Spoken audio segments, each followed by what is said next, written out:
আমার নাম আকাশ, আর আমার ছোটবেলার কথা মনে পড়লে এখনো মনটা একটু আনচান করে। তখন আমার বয়স ৭-৮ হবে।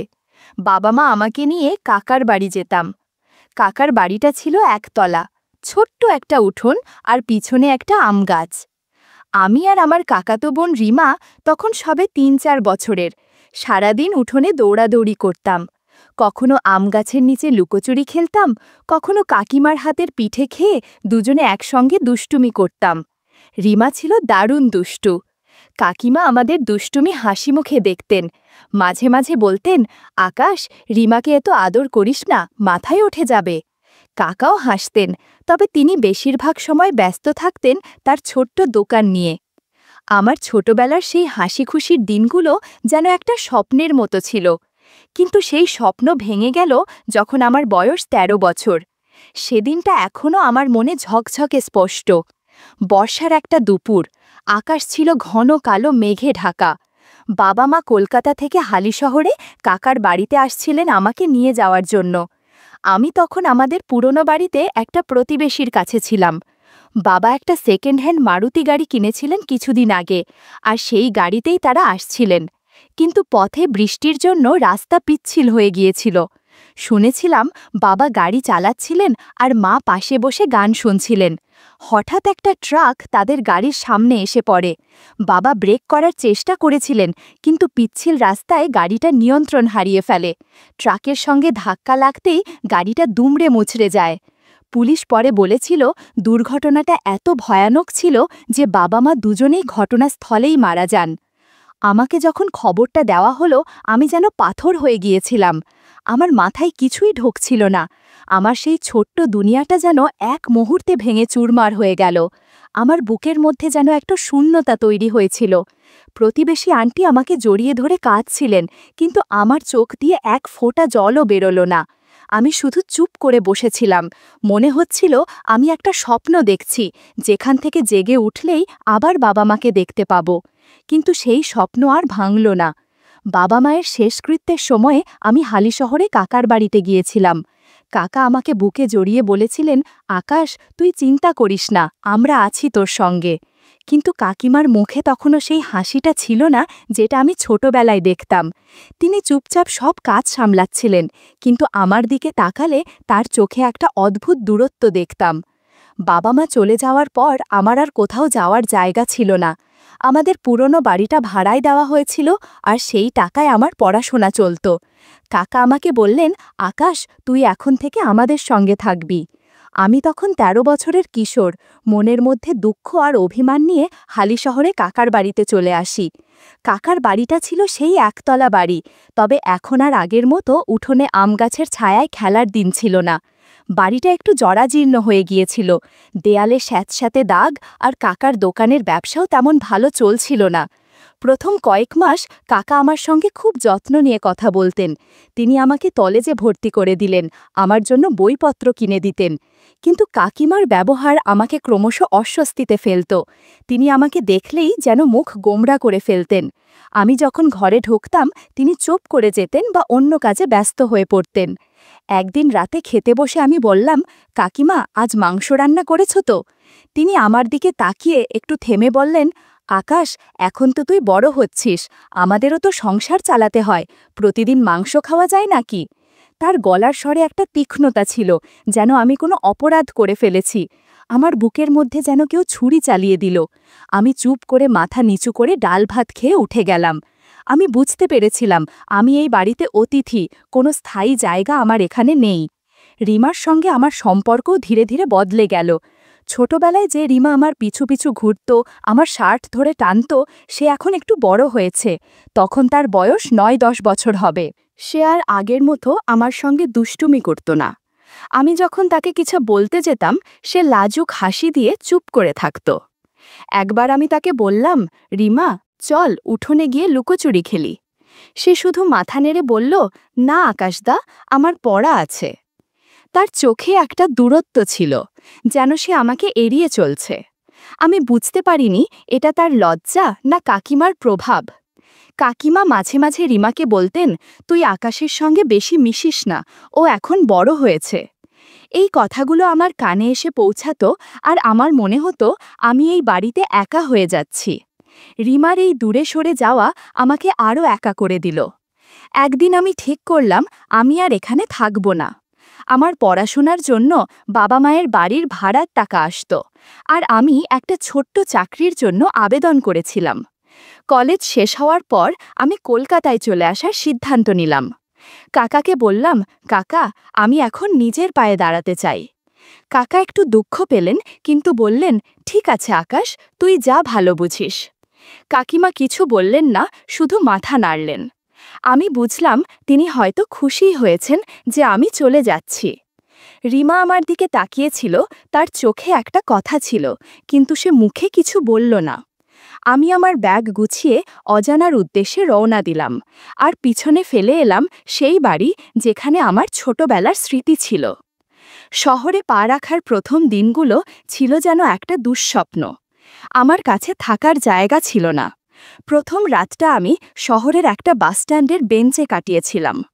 রাতের ঠান্ডা বাতাস আমার শরীরে কাঁপুনি ধরিয়ে দিচ্ছিল, আর পাশ দিয়ে বাসের হর্ন আর মানুষের হাত ডাক আমার মাথায় হাতুড়ি পিটছিল। আমার পকেটে কিছু টাকা ছিল, তাই দিনের বেলা একটা পুরনো পানবিড়ির দোকানে গিয়ে চা আর দুটো পাউরুটি খেয়ে পেট ভরালাম। কিন্তু রাত হলেই আমার বুকের মধ্যে ভয় ঢুকে যেত। কোথায় ঘুমোবো, কিভাবে বাঁচব? আমার মাথায় বাবা মায়ের সেই দুর্ঘটনার দৃশ্য ভেসে উঠত, আর আমি নিজেকে বোঝাতাম, আকাশ, তুই একা নোস, তুই পারবি। কয়েকদিন পর আমি শহরের একটা বস্তিতে আশ্রয় পেলাম। একটা ছোট্ট টিনের চালের ঘর, যেখানে আরও ৬-৭ জন মানুষের সঙ্গে আমাকে থাকতে হতো। ঘরটা ছিল অন্ধকার, দেয়ালে স্যাঁতসেঁতে দাগ, মেঝেতে শুধু একটা পাতলা প্লাস্টিক পাতা। গরমে ঘরের ভিতরটা যেন উনুন, আর বর্ষায় টিনের চাল দিয়ে টপ টপ করে জল পড়ত। ঘরের এক কোণে একটা ভাঙা ল্যাট্রিন, যেখানে গিয়ে মুখে কাপড় চাপা দিয়ে কোনো মতে প্রয়োজন মেটাতে হতো। বস্তির গন্ধটা ছিল অসহ্য, নোংরা ড্রেনের দুর্গন্ধ, পচা খাবারের গন্ধ, আর মানুষের ঘাম মেশানো একটা ভ্যাপসা আবহাওয়া। রাতে ঘুমোতে গেলে পাশের লোকের শ্বাসের শব্দ, কারোর গোঙানি আর বাইরে কুকুরের ডাক আমাকে জাগিয়ে রাখত। আমার মনে হতো আমি যেন কোনো জেলখানায় বন্দী। কয়েক মাস পর আমি একটা নির্মাণ সাইটে কাজ পেলাম। সেখানে ইট বহন, সিমেন্ট মেশানো আর ভারী জিনিস তুলতে হতো। সকাল থেকে সন্ধ্যা পর্যন্ত আমার হাতে ইটের ধুলো, কাঁধে ব্যথা আর পিঠে সিমেন্টের বস্তার চাপ। আমার হাতে কড়া পড়ে গিয়েছিল, আঙুলগুলো ফেটে রক্ত জমত। কিন্তু আমি থামিনি। সাইটের অন্য শ্রমিকদের সঙ্গে আমি মিশতে চেষ্টা করতাম। তাদের মধ্যে ছিল রমেশ, একজন মাঝবয়সী শ্রমিক যে সারাদিন কাজের ফাঁকে গান গাইত আর রাতে মদ খেয়ে চিৎকার করত। আর একজন ছিল শ্যামল, যে তার গ্রামের বউয়ের কথা বলতে বলতে কাঁদত। আমি তাদের সঙ্গে হাসতাম, কিন্তু মনের মধ্যে একটা শূন্যতা ছিল। আমার কেউ ছিল না, কেউ আমার জন্য অপেক্ষা করত না। নির্মাণ সাইটে আমার পরিচয় হলো মিনার সঙ্গে। মিনা ছিল সেখানে খাবার বানানোর কাজের মহিলা। তার শ্যামলা শরীর, ঘামে ভেজা শাড়ি আর তার হাসি আমার মনে একটা অদ্ভুত টান তৈরি করত। তার বয়স ৩০-এর কাছাকাছি। আমার চোখ বারবার সেদিকে চলে যেত। সে মাঝে মাঝে আমার দিকে তাকিয়ে হাসত, বলতো, আকাশ, তুই এত কষ্ট করিস কেন, একটু হাসিস না? তার কথায় আমার মনে একটা উষ্ণতা জাগত, যেন এই শহরে আমার জন্য কেউ একটু মায়া দেখাচ্ছে। আমি তার দিকে তাকালে কেমন একটা টান অনুভব করতাম, কিন্তু আমি নিজেকে সামলাতাম। বস্তির জীবন আমাকে ভিতর থেকে ভেঙে দিচ্ছিল। টিনের চালের ঘরে গরমে আমার শরীর ঘামে ভিজে যেত, আর বর্ষায় ছাদ দিয়ে জল পড়ত।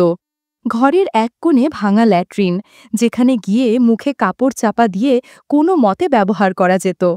রাতে পাশের রুমমেটদের চেঁচামেচি, কুকুরের ডাক আর নোংরা ড্রেনের গন্ধ আমাকে জাগিয়ে রাখত। শহরের বস্তির সেই টিনের চালের ঘরে আমার জীবন যেন একটা অন্ধকার গুহায় বন্দী হয়ে গিয়েছিল। একদিন রাতে আমার শরীরে জ্বর এলো। শরীর কাঁপছিল, মাথা ঝিমঝিম করছিল, আর আমার বুকের মধ্যে যেন একটা ভারী পাথর চেপে বসেছিল। আমার পকেটে ডাক্তার দেখানোর টাকা ছিল না। বস্তির সেই নোংরা ঘরে, যেখানে দেয়ালা স্যাঁতস্যাঁতে দাগ আর মেঝেতে পাতলা প্লাস্টিক পাতা ছিল, আমি শুধু একটা পুরনো প্যারাসিটামল গিলে কোনো মতে শুয়ে পড়লাম। জ্বরের ঠান্ডায় আমার হাড় কাঁপছিল। আমার মনে হচ্ছিল আমি মরে যাচ্ছি। মিনা সেদিন বিকালে আমাকে দেখতে এসেছিল। নির্মাণ সাইটে তার সঙ্গে আমার বন্ধুত্ব হয়েছিল। তাকে দেখে আমার মনে একটা নিষিদ্ধ টান তৈরি করেছিল। সে আমার ঘরে ঢুকে আমার কপালে হাত দিয়ে বলল, আকাশ, তোর এত জ্বর, কেন আমাকে বলিসনি? তার হাতের স্পর্শ আমার অদ্ভুত লাগছিল। মিনা আমার পাশে বসে আমার মাথায় হাত বুলিয়ে দিচ্ছিল। তার শাড়ি একটু অগোছালো হয়েছিল। মনে হচ্ছিল কিছু একটা করা দরকার, কিন্তু হঠাৎ মিনা আমার হাত সরিয়ে দিল। তার চোখে একটা ভয় মিশে গেল। সে ফিসফিস করে বলল, আকাশ, এটা ঠিক না, আমার স্বামী আছে। আমার মনটা ভেঙে গেল। আমি জ্বরের ঘোরে তার দিকে তাকিয়ে বললাম, মিনা, আমি তোকে চাই। সে মাথা নিচু করে চুপ করে রইল, তারপর উঠে চলে গেল। তার শাড়ির খসখস শব্দ আমার কানে বাজতে লাগল, আর আমার মনে একটা অপমানের ঝড় বয়ে গেল। একদিন মিনা আমাকে বলল, আজ আমার বাড়িতে চল, তোকে ভাত খাওয়াবো। আমি অবাক হলাম, কিন্তু তার হাসি দেখে না বলতে পারলাম না। মিনার বাড়ি ছিল বস্তিরই একটা ছোট্ট ঘর। ঘরটা ছিল ছোট্ট, ভাঙাচোরা, দেয়ালে স্যাঁতস্যাঁতে দাগ, মেঝেতে একটা পুরনো প্লাস্টিক পাতা। ঘরের মধ্যে ঘাম, রান্নার গন্ধ আর বাইরের নোংরা ড্রেনের দুর্গন্ধ মিশে একটা ভ্যাপসা আবহাওয়া তৈরি হয়েছিল। মিনা আমাকে একটা ভাঙা চেয়ারে বসিয়ে নিজের হাতে ভাত, ডাল আর একটু মাছের ঝোল বানিয়েছিল। ঘরে প্রচণ্ড গরম থাকায় মিনা অনেক ঘেমেছিল, যার ফলে অনেক অদেখা জিনিস দেখা যাচ্ছিল। আমার চোখ বারবার সেদিকে চলে যাচ্ছিল। আমি মনে মনে অনেক কিছু ভাবছিলাম।